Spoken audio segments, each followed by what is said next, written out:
Iya. Assalamualaikum warahmatullahi wabarakatuh. Kami dari kelompok 8 kelas IKMA yang beranggotakan Elis Naulandari, Sinta Oktaviani, Seli Zalfa, Nurul Hikmah, dan Melinda Rizkia akan melakukan presentasi tentang mata kuliah Manajemen Analisis Data tentang uji Kruskal-Wallis. Next.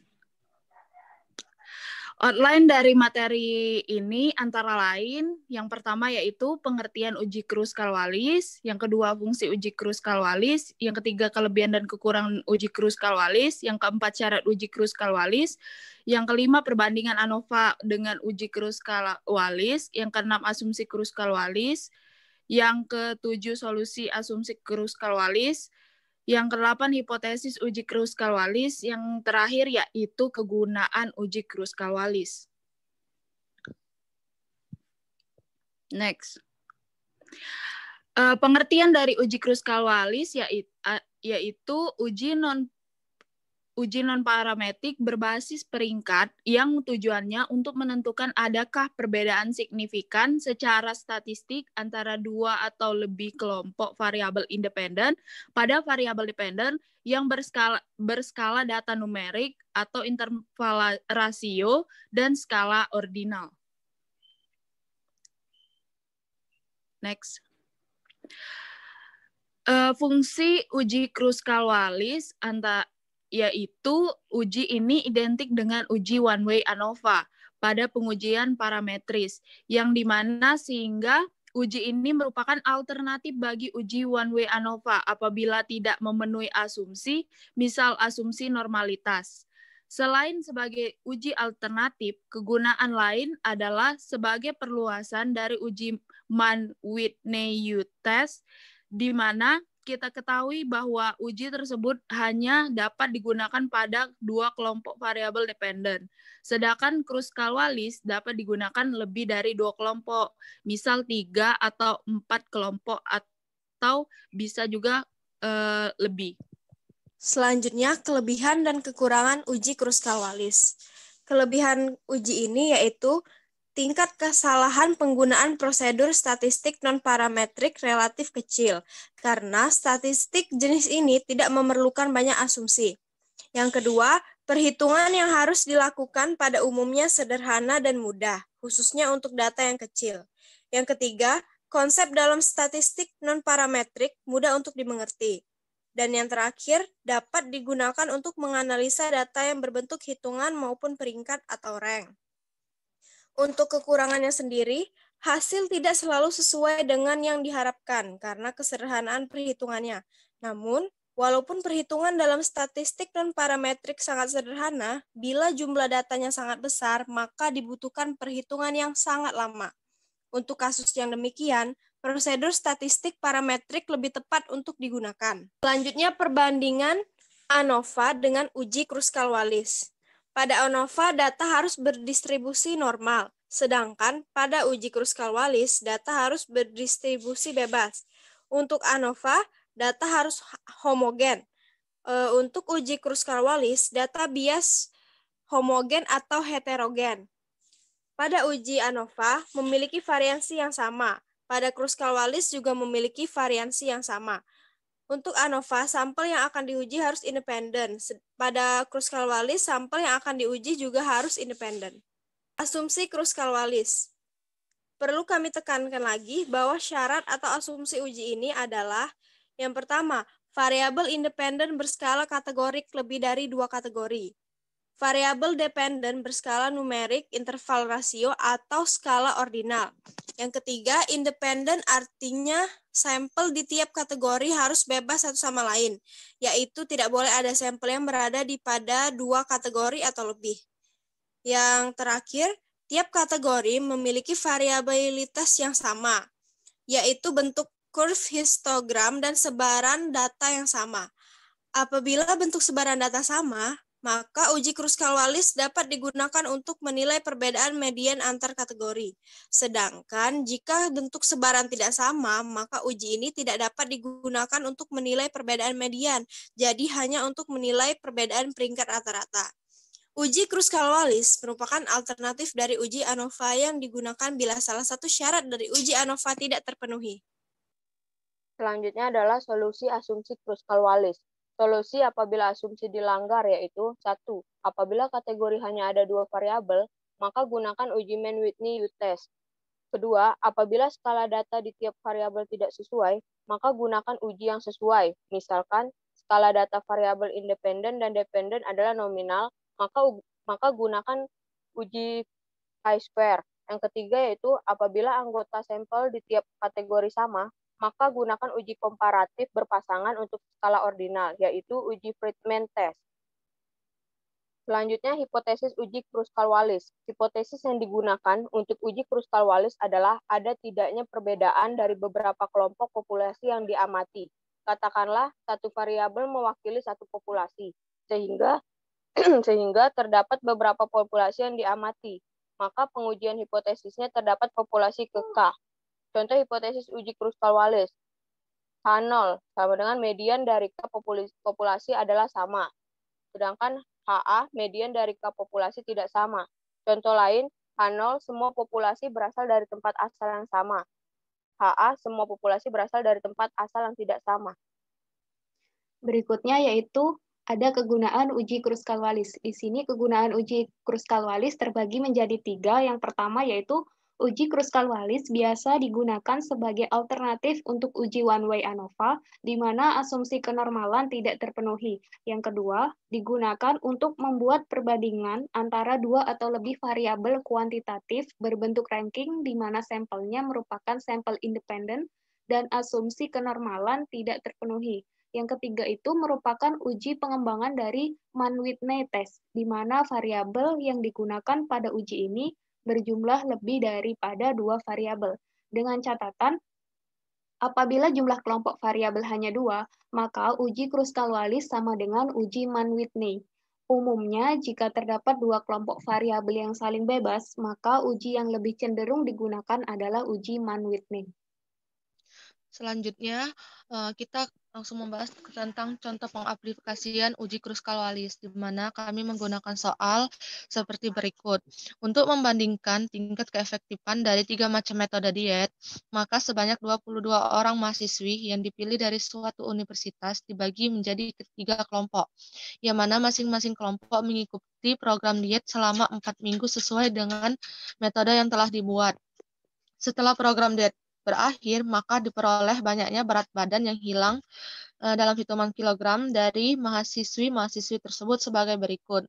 Yang mana pada tabel 1 itu metode diet 1 yang terdiri dari 6 sampel, metode diet 2 terdiri dari 7 sampel, metode diet 3 terdiri menjadi 9 sampel. Yang mana hipotesisnya HO-nya tingkat keefektifan dari ketiga metode diet adalah sama. Untuk HA, tingkat keefektifan dari ketiga metode diet adalah tidak sama. Berikut langkah-langkah untuk menggunakan uji Kruskal-Wallis menggunakan SPSS. Yang pertama, masukkan data pada soal sesuai pada kolom yang tersedia di variabel view. Dengan keterangan untuk berat badan, label diisi menjadi berat badan yang hilang, width pilih 8, desimal ubah menjadi 1, dan measure pilih menjadi scale. Untuk mahasiswi, label diisi menjadi mahasiswi yang melakukan program diet, width pilih 1, desimal ubah menjadi 0, dan measure pilih menjadi scale. Khusus untuk berat badan, desimal itu kan dipilih menjadi 1 karena karena angkanya berupa desimal, yaitu ada 1 angka di belakang koma. Khusus untuk mahasiswi itu di value-nya kita isi 1 A metode diet 1, 2 B metode diet 2, 3 C metode diet 3. Setelah selesai mengisi variabel view, kemudian kita kembali ke data view. Untuk di data view ini kita masukkan data-data sesuai dengan tabel yang ada pada soal tadi. Kita langsung saja melakukan uji Kruskal-Wallis, di mana Matic Test, Legacy Dialog, kemudian K-Independent Sample sebagai berikut. Lanjut. Tampilan dari kita pilih tadi adalah test for several independent sample, yang mana untuk berat badan kita masukkan pada tes variabilis, kemudian untuk masih lalu tes tipe ini kita checklist Kruskal-Wallis H, lalu untuk Devin ring, lanjut. Untuk Devin ring tadi kita masukkan angka 1 di minimum dan maksimum di 3. Kenapa maksimum di 3? Karena jumlah sampel kita itu tadi terbagi menjadi 3. Kalau misalnya jumlah sampel kita terbagi menjadi lebih dari 3, maka maksimumnya kita isi sesuaikan dengan kategori sampel yang kita buat tadi. Misalnya sampelnya ada 4, A, B, C, D, maka di situ maksimumnya ada 4. Karena tadi soal kami ada 3, A, B, C, maka kami isi di situ maksimumnya 3. Khusus untuk minimum cukup diisi 1. Kemudian klik continue, lalu klik OK. Lanjut. Sehingga tampillah hasil di output sebagai berikut. Untuk uji Kruskal-Wallis ini kita dapat melihat di asimsiknya itu ada 0,000. Baik, di mana dasar pengambilan keputusan dalam uji Kruskal-Wallis ini ialah dapat dilakukan dengan 2 cara. Yang pertama itu membandingkan nilai statistik hitung dengan nilai statistik table. Yang kedua itu membandingkan nilai signifikan atau asimsik dengan probabilitas 0,05. Dan pada soal di atas itu, kelompok kami membahas pengambilan keputusan berdasarkan cara yang kedua, yakni membandingkan nilai signifikan atau asimsik dengan probabilitas 0,05. Adapun ketentuan pengambilan keputusannya adalah sebagai berikut. Jika nilai asimsik lebih besar dari 0,05, maka tidak ada perbedaan atau H0 diterima.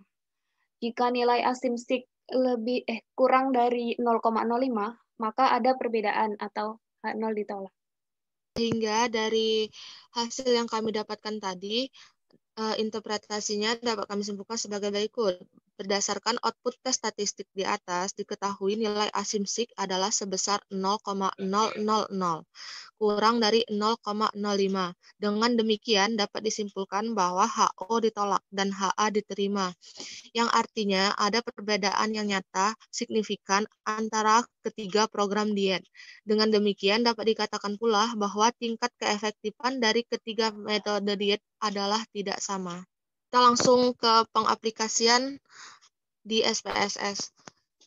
Ini di SPSS ini sudah kami masukkan berat badan dan mahasiswi, di mana untuk berat badan kami isikan weight-nya itu 8, desimalnya 1, dengan label berat badan yang hilang. Untuk values-nya itu dikosongkan saja, kemudian measure-nya itu kami ubah menjadi scale. Lalu yang kedua, kami isikan data mahasiswi, di mana weight-nya itu kita ubah menjadi 1, desimalnya kita ubah menjadi 0. Lalu label kita isikan mahasiswi yang melakukan program diet, dan values kita isi menjadi ketiga kategori tadi. Yang pertama itu A, metode diet 1, yang kedua B, metode diet 2, yang ketiga C, metode diet 3. Lalu klik OK. Untuk measure-nya kita ubah menjadi scale. Lalu kita kembali ke data view. Untuk data view ini juga sudah kami isikan berdasarkan tabel yang ada pada soal tadi, yang mana untuk sampel A itu terdiri dari 6 sampel, untuk sampel B terdiri dari 7 sampel, dan untuk sampel C itu terdiri dari 9 sampel. Kita lanjut saja langsung ke uji Kruskal-Wallis, yang mana kita pertama-tama klik Analyze, kemudian Non-Parametric Test, pilih Legacy Dialog, lalu pilih K-Independent Sample, hingga muncul kotak Test for Several Independent Sample. Untuk tes variabel listnya itu kita masukkan berat badan yang hilang. Untuk grouping variabel kita masukkan mahasiswi yang melakukan program diet. Berhubungan kita akan melakukan uji Kruskal-Wallis, maka kita harus mengklik Kruskal-Wallis H pada kotak tes tipe. Lalu untuk define range, kita isi tadi sampel minimumnya itu adalah 1, maksimumnya adalah 3. Lalu klik OK, continue, dan OK. Setelah pengklikan OK ini, kita akan langsung disajikan hasil dari analisis kita tadi, uji Kruskal-Wallis tadi di output. Nah, berikut merupakan output SPSS. Pada sebelumnya sih kami sudah melakukan uji normalitas dulu sebelum melakukan uji Kruskal-Wallis ini. Maka di bagian bawah sekali itu ada hasil uji Kruskal-Wallis.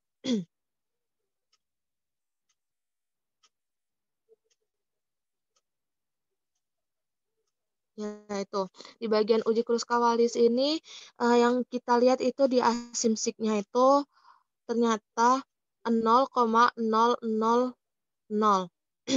Berdasarkan output tes statistik tadi yang kita lakukan, kita sudah mengetahui nilai asimsiknya adalah sebesar 0,00, yang mana lebih kecil dari 0,05.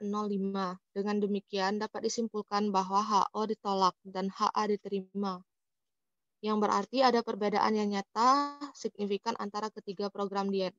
Dengan demikian dapat dikatakan pula bahwa tingkat keefektifan dari ketiga metode diet adalah tidak sama. Mungkin itu saja yang bisa kami sampaikan tentang uji Kruskal-Wallis. Baik, demikianlah presentasi mengenai uji Kruskal-Wallis dari kelompok kami, yaitu kelompok 8 IKMA. Kami akhiri. Wassalamualaikum warahmatullahi wabarakatuh.